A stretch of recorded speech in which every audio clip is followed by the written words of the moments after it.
Well, critics of the deep-water drilling moratorium say it's compounding the Gulf oil spill damage by killing the local energy industry down there. Now BP is warning Congress that if lawmakers pass legislation that bars them from getting new offshore drilling permits, they may not have any money to pay for all the damages caused by the spill. Imagine that. So is it time to lift the moratorium and drill, or is it necessary to protect the area and keep it in place? Joining us for a debate this morning is Steve Yarrett, Special Counsel on Oil Spill Matters to Governor Charlie Crist, and Sterling Burnett, NCPA Senior Fellow. Nice to have both of you joining us this morning. Good to be here, Clayton. Steve, let me start with you. You support the drilling moratorium down there, but to BP's argument, they say, look, we won't have the money in place to pay for all of the victims and all of the damages if this moratorium stays in place. What do you say to them? Are you buying that?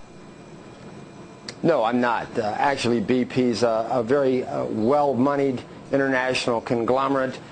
This represents 25% of their overall profit annually. It's $5 to $7 billion in the Gulf. But let's don't make any mistake about it. There's got to be safe drilling. The stakes are way too high. So the moratorium should, while it should not be permanent, should be in place until there is a guarantee of safe drilling, not the type of drilling we've just recently experienced. Well, Sterling, this comes on the heels, of course, of another fire, another almost disaster, potential disaster in the Gulf this week.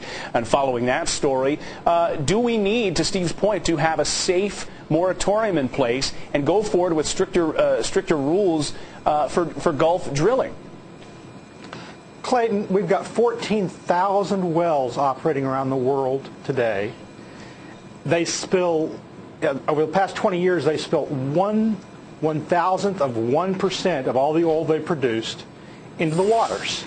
They introduce less oil into the waters than our oil tankers. The fact is, we need this oil, or we'll become even more dependent on foreign oil in this country. So you're buying BP's argument that they're not going to be able to pay victims back if they're not allowed to drill in the Gulf. But what about Steve's point, which this only accounts for a portion of their proceeds?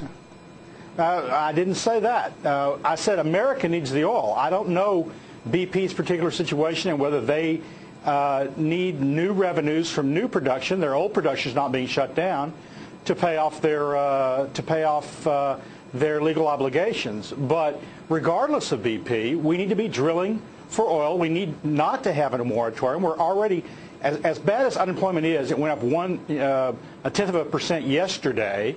We're forcing people out of work in the Gulf, where the states are actively lobbying to get the moratorium taken off. You know, beyond BP, Steve, Sterling has a point about unemployment. The administration knew it was going to cost 26,000 jobs down there in the Gulf as a result of this.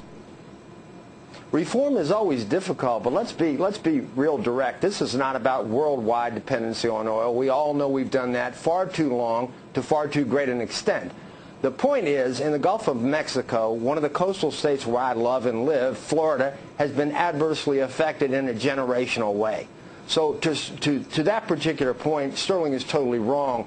They have spilled more oil, 4 million barrels of oil, in the last 4 months of this oil spill than was spilled in 50 years. We got to leave it there. I don't know about the percentages, but let's stop this. We want safe drilling or no drilling. The choice is simple, and as far as BP paying, believe me, they're going to pay. Steve and Sterling, we appreciate you joining us this morning for a debate on this. You're welcome. Thanks, guys.